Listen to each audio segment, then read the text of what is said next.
Hey everybody, welcome back to another edition of the Security Repo Podcast. As always, I'm Dwayne, your host. Thank you for being here with us. Thanks for sharing our journey and sharing and liking and all that good stuff. So this week we have the next speaker in our CISO series where I'm trying to get the CISOs on to tell their stories, David Cross. He's been in security for quite a while. He's going to tell you a bit more about his background. So without any further ado, David, welcome to the show. Thanks, Dwayne. It's really great to be here. As you said, I've been around for a little while. I kind of started off my whole career as with many in my family, right? As I was active duty in the U.S. Navy aviation, going back. So it goes back a few years, but then I spent a long time at Microsoft, Google, Oracle, and now I'm the CISO at Atlassian. Thank you so much for taking the time to be on our show today and share your story. So you already said it there, but you got your start in security in the military. Now, did you join the military with like going into security in mind? Actually, no. Kind of the long story short is that, is the military service is kind of like, commitment to the country and other things. But really is that when I was coming back from my last deployment, I stopped at the Navy Exchange in Naples, Italy, and I bought this book, and it's kind of behind me here, was the first edition of Applied Cryptography by Bruce Schneier. And it says, wow, this caught me. I see an opportunity. Yep, I was involved with electronic warfare and things like that. But then security and cybersecurity, that seemed to be the opportunity, and my head got, stuck in that, and I did whatever it take to get into it as soon as I could get out of the Navy. So what did that transition look like going from active service to the private sector? Was anything like surprising in that? Was it like night and day difference? Well, it's not easy. And part of it is that, even if you have a computer science degree and such, which I did, right? If there's an element is like going right from military to, the civilian world. I wanted to work for Microsoft, right? Not that easy. So what I did is I said, hey, I went back to Michigan, right? I started working on graduate school, building some experience, right? And I really needed to build an additional, kind of year or two of experience before I could actually try to break it into, a company like Microsoft. And so that's what I did. Went back to graduate school and kind of kept building up my skill set again and again. Eventually I said, got my certifications. I think it was my first Microsoft certification for Windows NT Workstation 3.51, right? And do whatever it takes to get my foot in the door. Now, ultimately, I want to be in product security, but I think the one thing I love to share with everybody is that you want to get for a company. Sometimes it's all about getting your foot in the door and do whatever it takes to get there. And from there, then you can move up. So that's what I did. So what was that first job? What was your foot in the door job? I got into Microsoft consulting services, and it turned out to be an amazing opportunity because I was leading a team, and this is going back into the Microsoft Windows 2000 joint development program, right? And so I was kind of the lead, kind of consultant and architect working with Boeing, right? In the Windows 2000 adoption. So there I did everything about PKI, certificates, X59 certificates, Kerberos, Active Directory, all those things, and building that out. And so eventually kind of building up my skill set, building up my reputation, building up my credibility so that eventually I could get into a product group. So did you actually end up making it into that product group that you wanted to? Yes, I did. So after 2 years, right, of being in Microsoft Consulting Services, you had to do at least 1 year minimum. But Windows 2000 took a while. And so then I got into the Windows Security product group, right, as a program manager, as a senior program manager. And that's where my product group experiences kind of kicked off from there. At what point in your journey did you look at the office of the CISO and said, yes, that's for me. That's what I want to go do? It took quite a bit of time, right? And myself is, gosh, how many years did I do that? It took me like 20 years, right? From, first getting into security and product and things like that. And a company reached out to me and asked me if I would consider taking on being a CISO position. This is when Oracle, the Oracle SaaS Cloud, asked me if I would consider being the CISO for their organization. And it was an opportunity. I said, yeah, maybe I could do that, right? And it seemed like a great thing to do. I think a big thing that, share that I'm not a title person, right? It's about a title and organizational size and all those type of things. It's about what is the challenge, what is the opportunity, and what can you do? Are you the right match for that, right? And if you get hung up on, people get hung up a lot on, oh, I'd be the title. If I get this magical title, everything's going to happen for me. That's not how the real world works.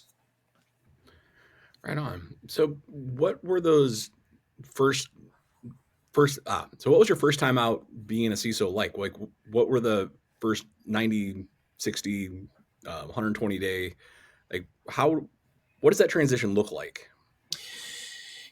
A big element is, I think this is, you got to look at the type of vertical, industries, right? So, for example, I've only want to be in high tech, right, and things like that. And so you really need to be. I was an engineering CISO, right? So there's different types of CISOs. There's the IT CISO. There's the compliance and audit CISOs. There is the business CISOs. There's the field CISOs, right? I'm an engineering CISO, so I went to a high tech company, and it's about the engineering, right? It's about the product development. It's about the infrastructure and things like that. And so for that, it's really, I think, two things. Is one is understanding the company, their business, and then also understanding their technology and infrastructure, right? I'll be open and honest. It's example, like I went to Oracle. I never used Java before. Even though I spent time at Google, I never used Java, right?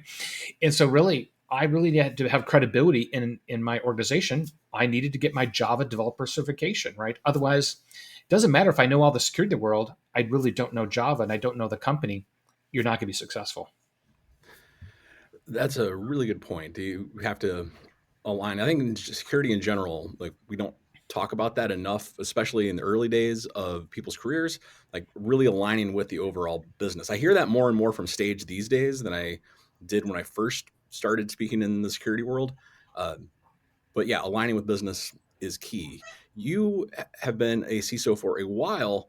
What has changed over the years? What are we seeing, especially now in the era of AI? Is the role fundamentally shifting at all? You know, I'll say first, I'll start with the controversial statement, right? Saying that you need to be technical as a CISO. A lot of people say, no, you don't. And it's like, well, you look at what's going on with AI right now, saying, okay, you're a CISO, you don't need to be technical, you don't need to learn new things. Then how in the world could you be a CISO and you don't know what AI is, or you don't know what LLMs are, or you don't understand, prompt injections and those type of things? How in the world could you even maintain your role? You can't. So I think that's what the world is, and that's one of the exciting things of security is it's always dynamic, it's always changing, right? And that also means you need to continually learn and update yourself to go along with that. So right now, I think the AI, as you cite here, AI is changing the world and it's here to stay. And as CISOs and other people in security, if you're not updating and learning the space, right, that means you're going to be irrelevant and stale very quite quickly here. So one of the areas that you write about, or that I can see you're writing about there and talking out in public, is security operations, and obviously that's got to be top of mind for you. Uh, Hmm. but how in the weeds before we jump into any questions about your day to day insecurity operations or your oversight of it, maybe just high level because we don't talk about it a lot on this show. How would you define security operations for our audience? Yeah, security. Good question. A lot of people say that security operations is just the incident response, the security operations center, your alerting, your SOC 1, those type, your SOC, team. That's one. But also sometimes you could say security operations. It could be, your vulnerability management, your red team, your pen testing, those type of things. Other times you could say the security operations is just of, the monitoring, the patching, those type of things. So it all depends on the company, right? In the roles, because sometimes things are owned by the security organization, some things they're not owned by the security organization. Another good example, identity management. Some organizations, identity management is owned by the CISO, and other teams it's not. And so you could sometimes say that security operations is all about identity management. Other cases, it's not. So it all depends on the company, and every company is a little bit different. So, in your current role, how much oversight or involvement do you have in the day to day security operations? Oh, that's very certainly my current role. That's number one, part of my role, or I say major part of the role. Things like that. Everything. You know, uh, say application monitoring, network monitoring, incident response, detection, all those type of things. And that's a big part of what we do, right? Vulnerability management, another element is that, hey, we have both internal and external things. We're a product company, right? So we have to monitor and operate those services as well. So it all falls underneath that. And I think it's organizationally that I think as many companies like to do is you kind of have your engineering org, you have your operations org, you kind of have your architecture org. And then sometimes your vulnerability management, pen testing, red team, all those type of things. Those also are another big parts of that as well. So, how much do you cross over with the other engineering teams then? I've heard people say, well, a bug is a bug is a bug, no matter how you're categorizing it. So, how much of security operations just naturally filters into um, regular engineering operations? Well, I think there's two elements. One is that you've got to be peers and trusted, partners, with engineering and operations in the other, parts of the company, right? The security org is not going to do all the operations themselves, right? The reality is there's going to be patching, remediation, and other operations. Are you going to have security people do all those things? That's maybe not the right match, right? You need great ops people. So one is you need to be, technically involved in part of that overall rhythm, but at the same time, you need to build the partnerships and thinking about things end to end. You never want it to be is that you are just a vertical stovepipe saying, "Hey, operations, here's a vulnerability, go patch it. It's all up to you," right? Well, sometimes you need to work together and having a common criteria and saying that, hey, here's a vulnerability, we're going to patch this, right? Because this is what we agreed to that we're going to, versus a debate for each and every one of those, right? And I think that's what's most important for most organizations to perform to be successful in this space.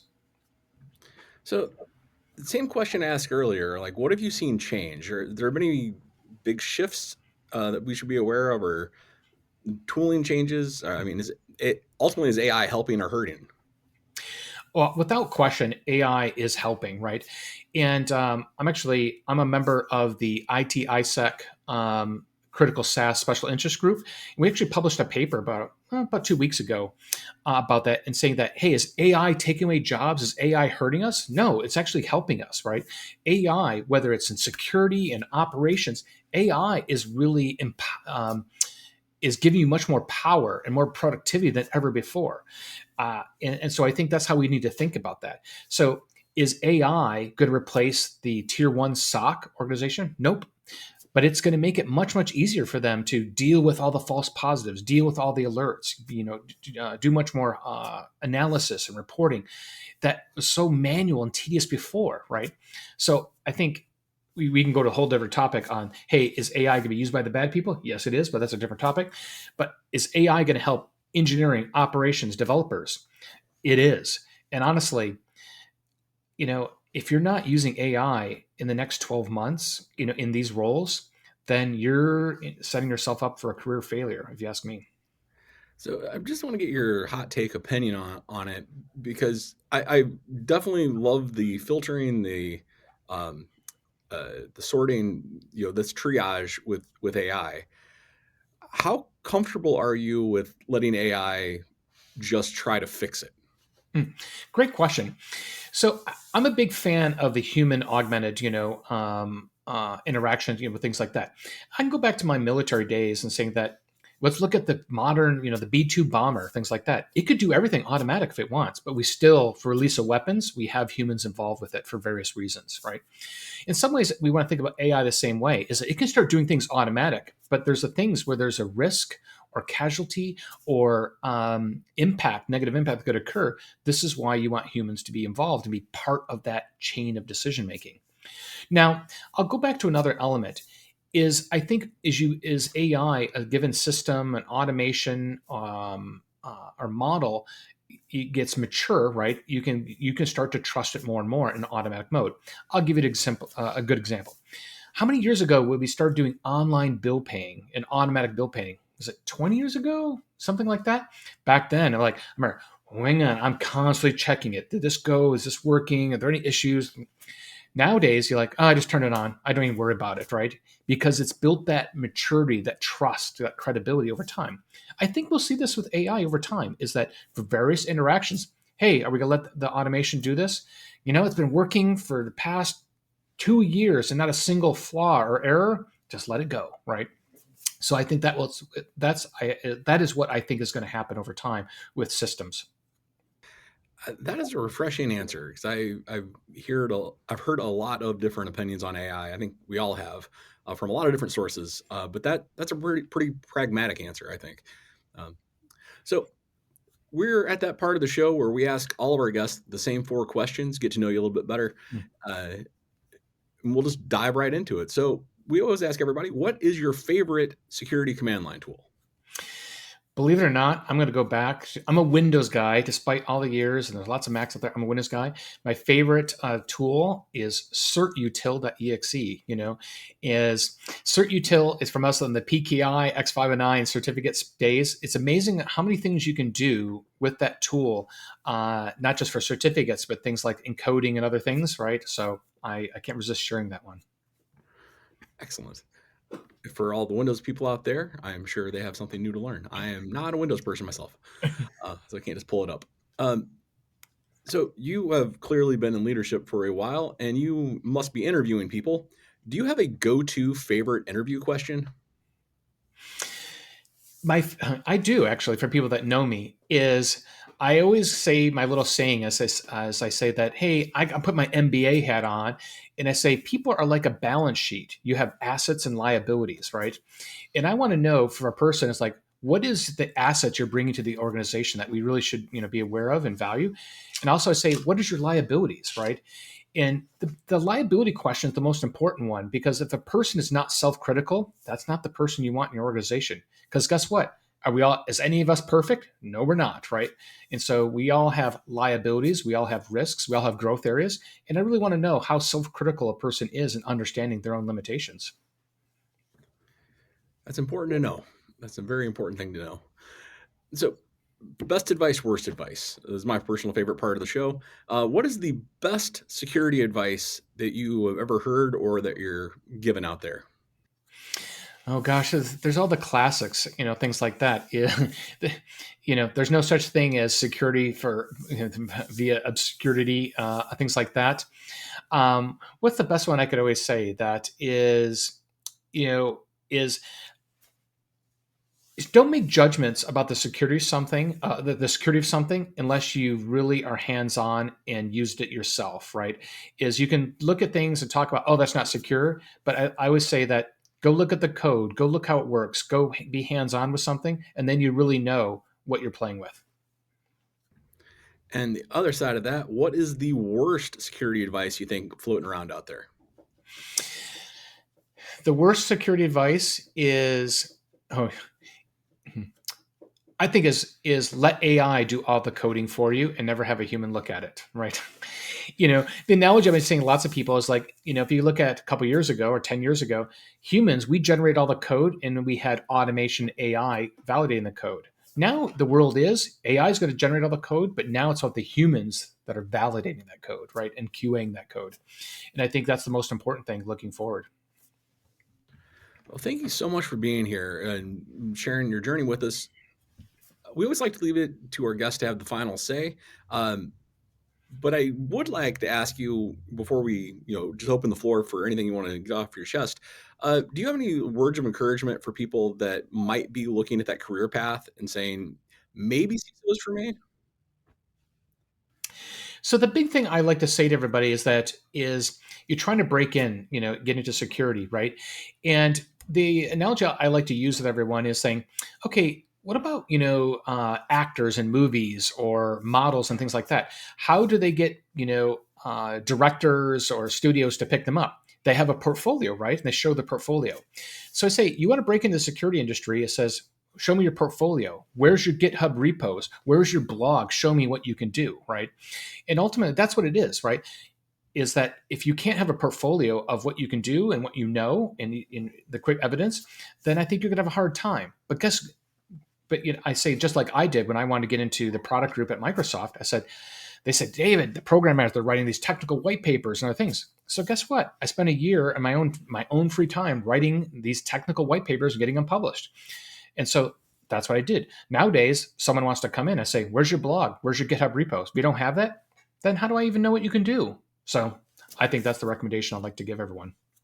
Well, thanks. Well, now I will turn it over to you. That's really good advice, and I couldn't agree with you more. If you can't see the work, then what are we doing? But yeah, open floor to you. Anything else you want to tell us? Any other advice you want to give? Any other things you want to plug?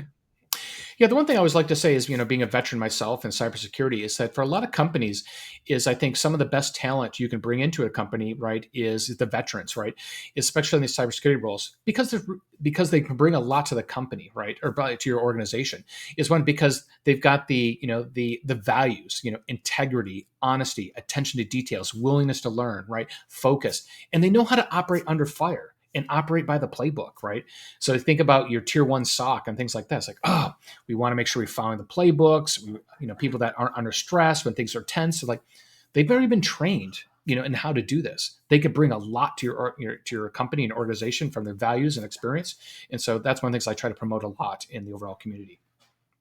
Well, thank you for that. Thank you for your service. Thank you for your service now as you're trying to keep us all safe out there as we're building and growing together. So thanks everybody for tuning in. And again, thank you so much for being here, David. Thanks, Dwayne. This was great.